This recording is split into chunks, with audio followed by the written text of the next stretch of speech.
You're listening to Superpower Curiosity with Dr. Richard Gillette. And I'm Molly Ruth, producer for the podcast. Superpower Curiosity Season 1 is all about overcoming divisions. Richard writes about this extensively in his book, It's a Freaking Mess: How to Thrive in Divisive Times. For this episode, Beyond All Prejudice, Richard reads an excerpt from It's a Freaking Mess.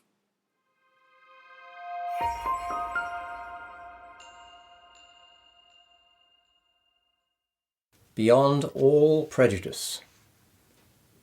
I was riding on the subway in New York City a while ago and saw a morose-looking guy sitting opposite me. I was busy making all kinds of assumptions and judgments about this man when I suddenly thought, hey, wait a minute, what am I doing? I know nothing about this guy or what kind of life he has. So then I changed my focus and began to think about all the things we have in common. I chose some pretty universal human values like cherishing self-respect and appreciating kindness. And here's the amazing thing. In less than a minute, I felt happier. I smiled a little in reaction to my happier feeling, and then this man smiled a little too. It struck me that we are, each of us, faced with this kind of choice many times each day. Shall I focus my mind on differences between myself and others?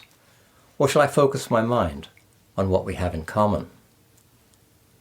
Which one of these two choices we make may have a big effect on our level of happiness. When we focus on differences, whether these are of race, hairstyle, dress, political party, sexual identity, country, class, education, wealth, judgment and prejudice easily follow.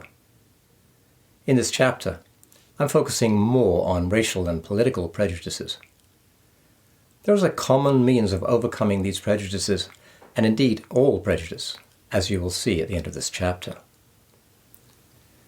Comparison, President Theodore Roosevelt once said, is the thief of joy. When we are focused on differences, we tend to compare ways in which we are better than, or sometimes worse than, but more often better than, the other. This is a slippery slope.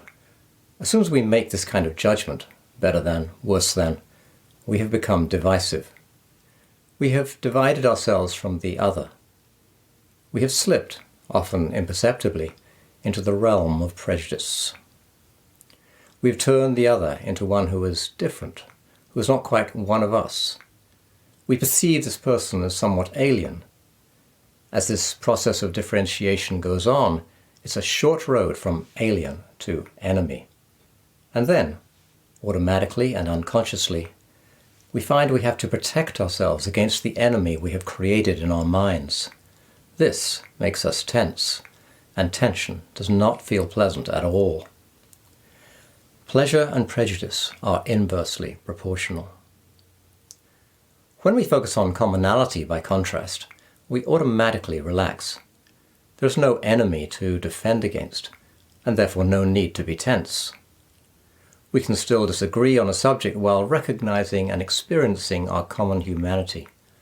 Remembering, for example, that we share all the same basic human attributes, like caring about family, wishing to be appreciated, loving to laugh, enjoying good food, and wanting to be heard.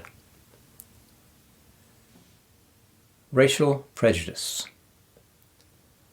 A black person and a white person are genetically somewhere between 99.9 and 99.99% identical.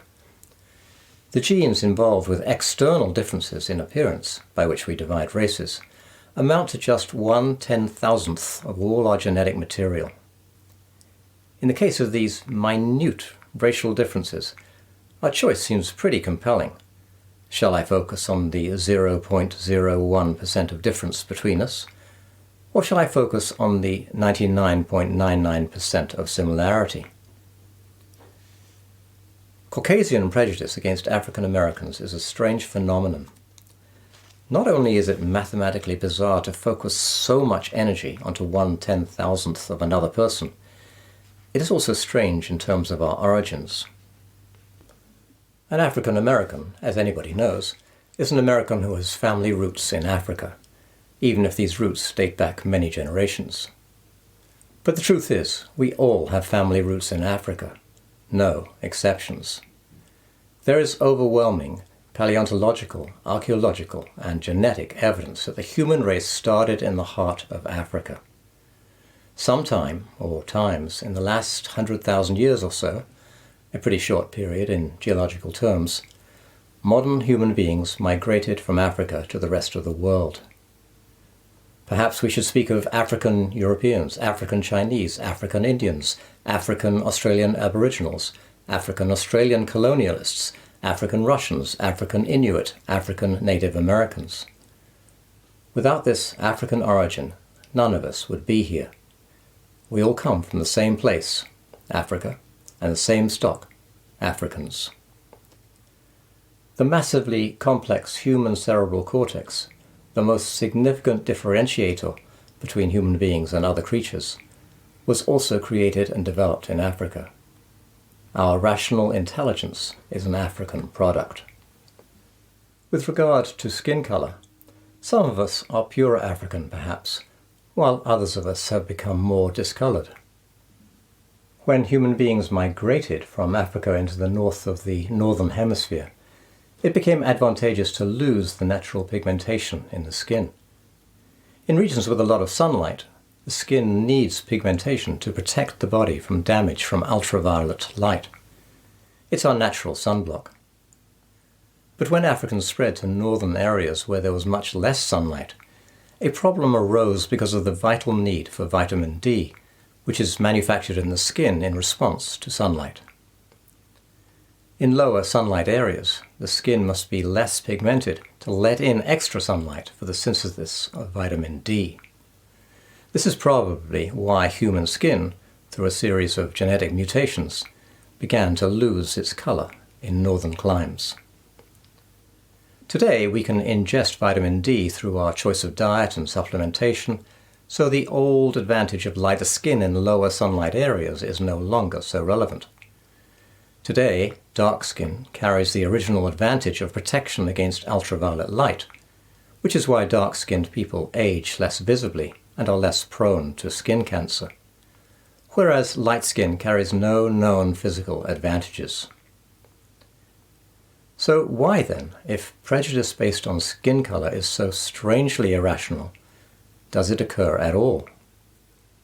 Here are 3 reasons that make some kind of prejudiced thinking, but that does not mean prejudiced action, inevitable in pretty much everyone. 1. Our sense organs are primed to notice contrasts.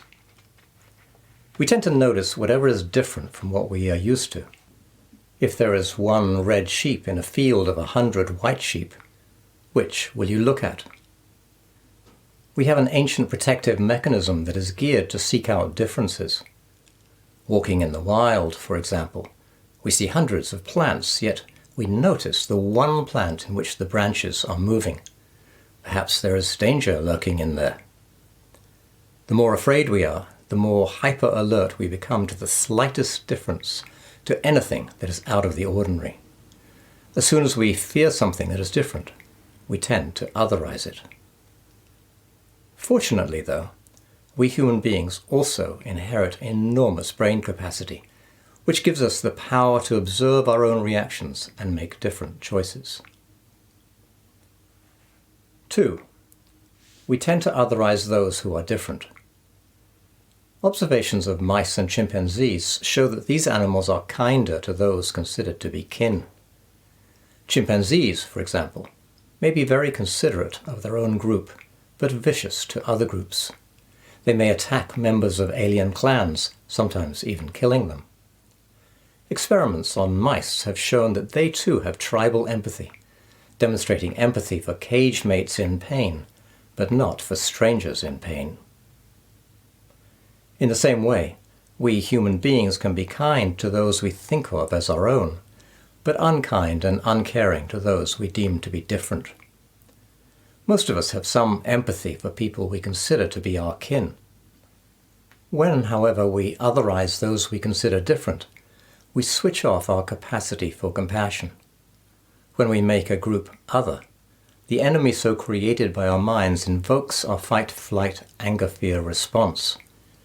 It is actually impossible to experience the anger, fear response and compassion at the same time. Anger, fear is an aversive response against the other. Compassion literally means feeling with. Com is with. Passion is feeling. Anger, fear excludes. Compassion includes. Once we have this otherizing reaction, even if it is never spoken and only shows in our body language, the one we have deemed other tends to have an otherizing counter-reaction. Prejudice fosters counter-prejudice. The good news is that we do not have to go this way. Yes, we have an inbuilt tendency to otherize those we consider different, but, as I've mentioned, a biological tendency is not a biological imperative.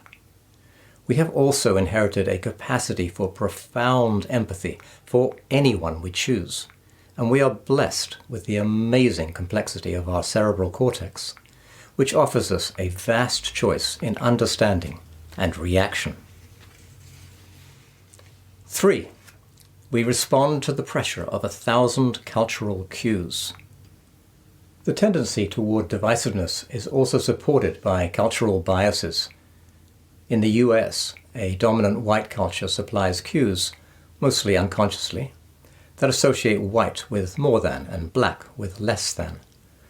These cues come from assumptions held by the people we meet, from books, movies, TV, the news, etc. When the author Malcolm Gladwell took a test called the implicit association test that measured unconscious bias, he experienced what he described as a growing sense of mortification. Though he, like most of us, consciously thought of the various races as being equal, his results showed some, quotes, automatic preference for whites, end of quotes. Since Malcolm Gladwell has a white father and a black mother, this result was especially surprising to him. Some 80% of those who take these unconscious bias tests in the US have pro-white associations, even though the vast majority would never consider themselves even slightly racist. The test shows that our unconscious attitudes are often at variance with our stated values. It seems we just cannot help imbibing some of the norms of our culture. Recognizing our tendencies toward bias and prejudice is immensely useful. Once we admit to these tendencies, we can more easily make the choice of unprejudiced action. And unprejudiced actions reduce prejudiced thoughts and feelings. But here there is a common problem. It's called the human ego.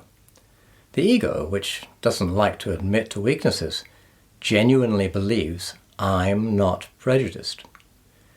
The ego usually likes to be seen as good, and so cannot easily admit to favoring one group unfairly, or even to being unconsciously influenced by society's norms. This perhaps goes some distance toward explaining why so much racist action is unconscious. It might, for example, be one of the reasons why in the US a black man is 13 times more likely to be sent to prison on drug charges than a white man, even though the sentencing judges would not admit to, or probably have any recognition of, being prejudiced.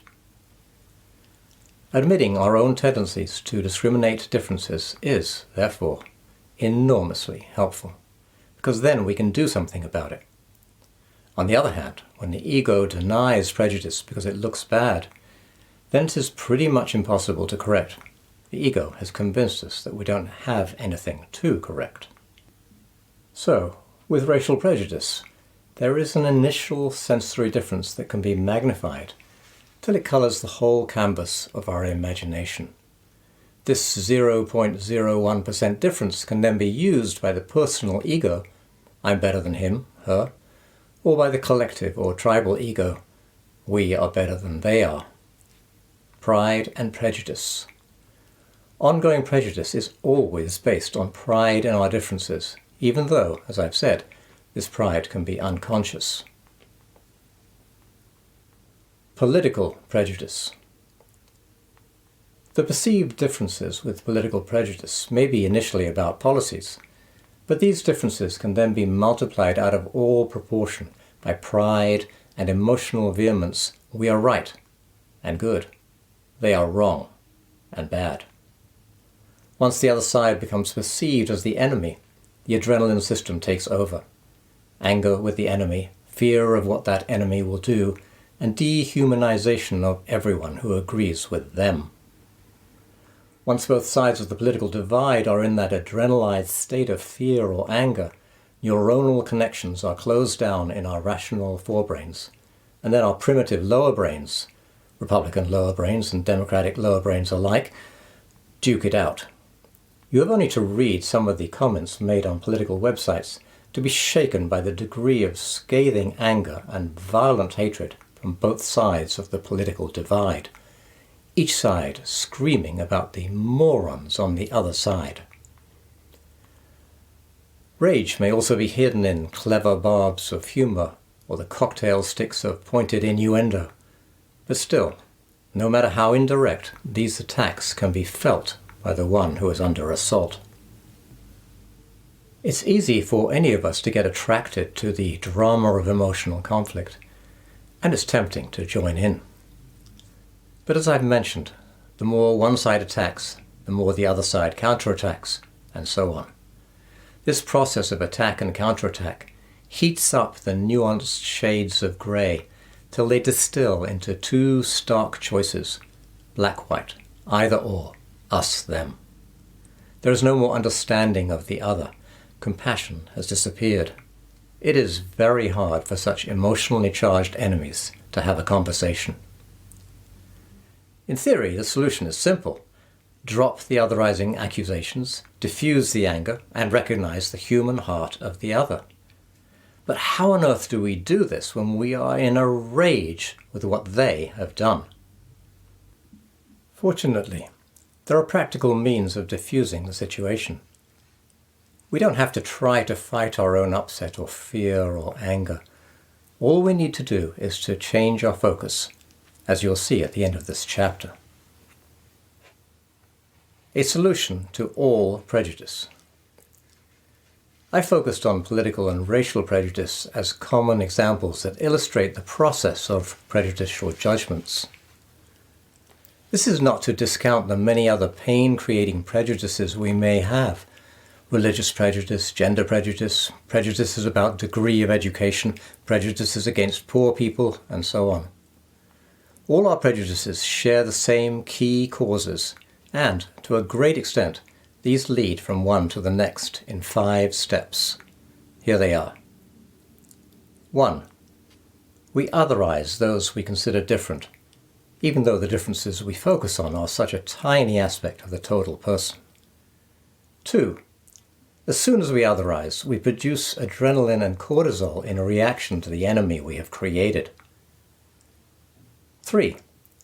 Once we are in the adrenalized state of fight-flight, we can no longer feel empathy or compassion. 4. We take pride in our differences, thinking we are better or more special than the other. 5. We often attempt to disguise our pride because it is not socially acceptable. This disguise may be so effective that we are completely unaware of being prejudiced. All our prejudices also share the same key solution. That is, to shift our thinking from concentration on our differences to a focus on our common ground. There are many ways of doing this. One of the most effective, as measured in hundreds of academic studies on prejudice, is to make friends with someone in the other group. In doing this, we naturally shift our focus from being wary about the other to feeling a sense of togetherness. There has been a considerable amount of research done on the neuroscience of prejudice.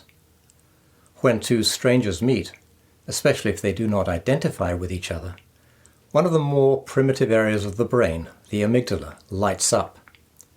The amygdala is the part of the brain that activates our fight or flight responses. Other researchers have found that the level of cortisol, one of the fight-flight hormones, increases on meeting a person whom we consider different.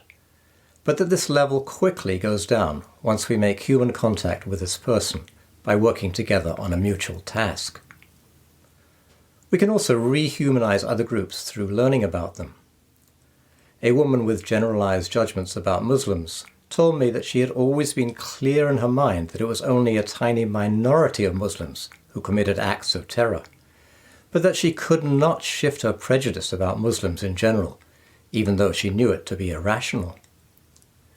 Her prejudice shifted when she read a book I've mentioned before, Destiny Disrupted, A History of the World Through Islamic Eyes. She also said that she gained empathy for the Arabic world after seeing the movie Queen of the Desert, starring Nicole Kidman.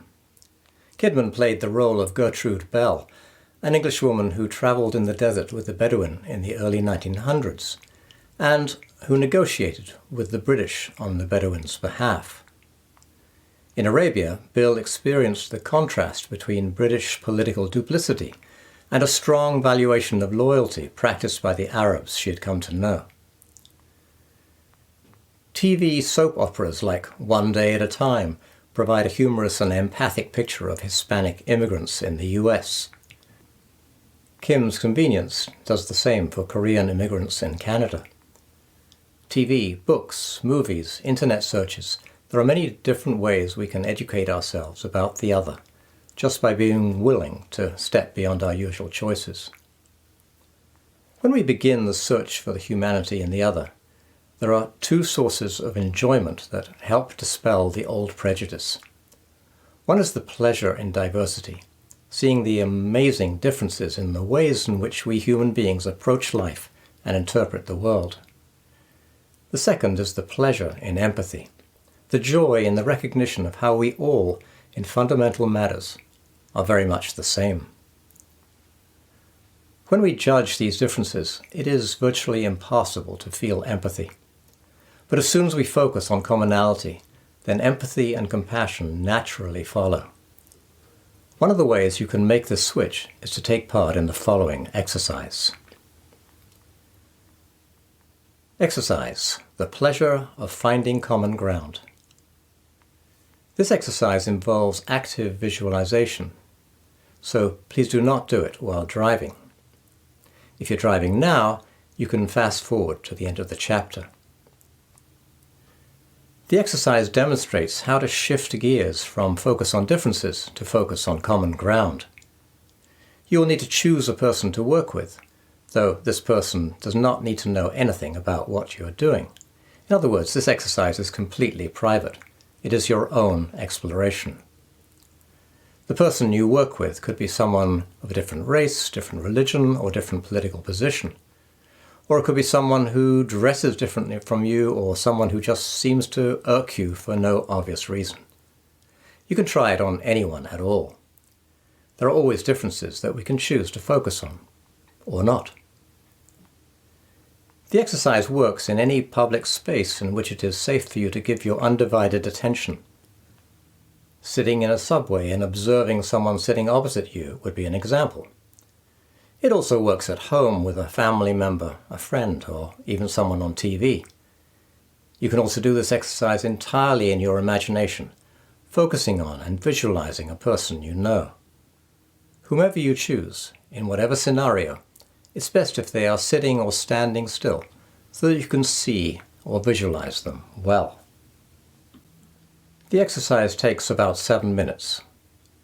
Please feel free to pause this audio at any point. Okay. Start by choosing the person you'd like to work with.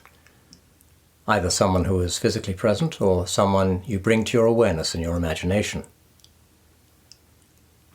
If possible, have a pen and notebook or paper to write on, and make sure you are sitting comfortably. Now, take a few deep breaths and relax. You can pause the audio while you do this.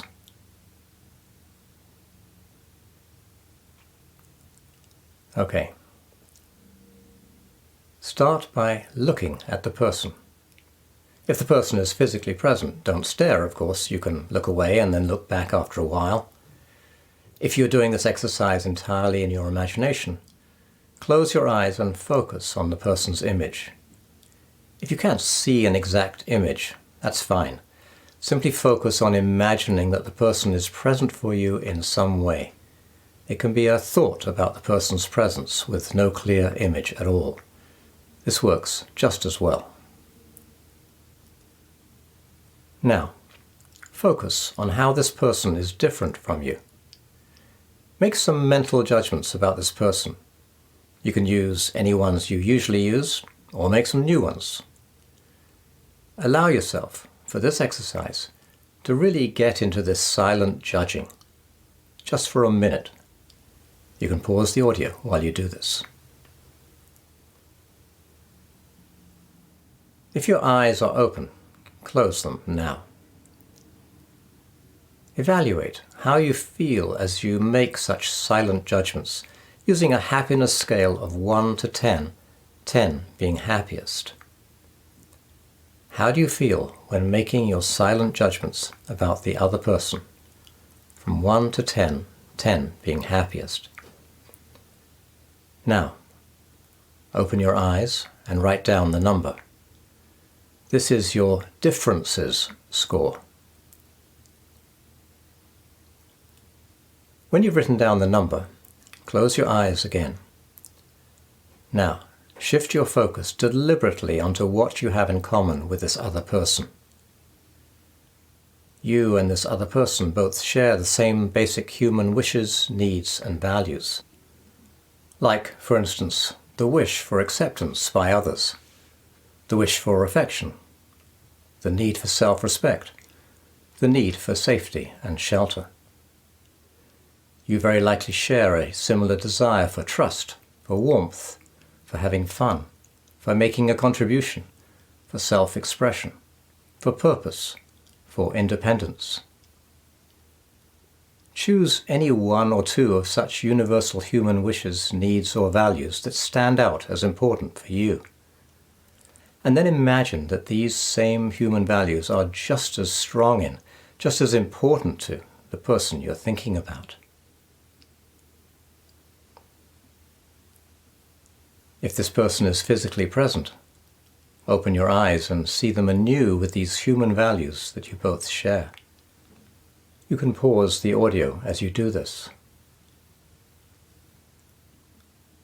Now, how do you feel on the same happiness scale of 1 to 10, 10 being happiest, when you experience what you have in common with the other person?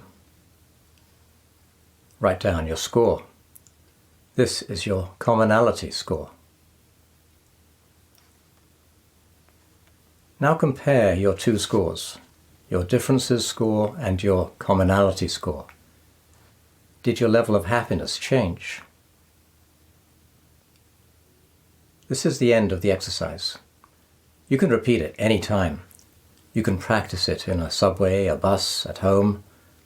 With repetition, it gets easier and easier to experience the pleasure of finding common ground with others.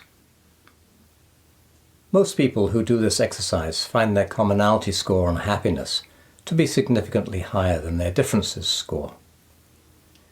If you think about it, it's pretty amazing. The exercise, in addition to showing how prejudice can quickly be overcome, demonstrates how a simple change of mental focus can affect our level of happiness, and that we actually have quite a lot of control over both our thinking and our feeling. We are all the inheritors of a massive cerebral cortex, courtesy of Africa, which has the power to choose its focus. We have the power to fix our gaze on tiny differences if we want. We also have the power, whenever we would like to do so, to change our focus onto commonality. Many people who have done this exercise are surprised at how thinking of a wish or need that they value in themselves, and then imagining this same wish or need as being equally important in the other, creates almost instant empathy and compassion. Shifting from focus on differences to focus on that which we have in common is both easy to do and powerful in effect. And the more you do this, the easier it is to make the shift. The reason it is so pleasurable is based both on what you are relinquishing and what you are moving toward. You are relinquishing prejudice or judgment in which you have created an enemy in your mind, an enemy who is inevitably associated with protective tension in your body, and therefore with a feeling of contraction. In moving toward commonality, by contrast, you experience empathy and compassion, and these are relaxed, warm, expanded, and pleasurable feelings.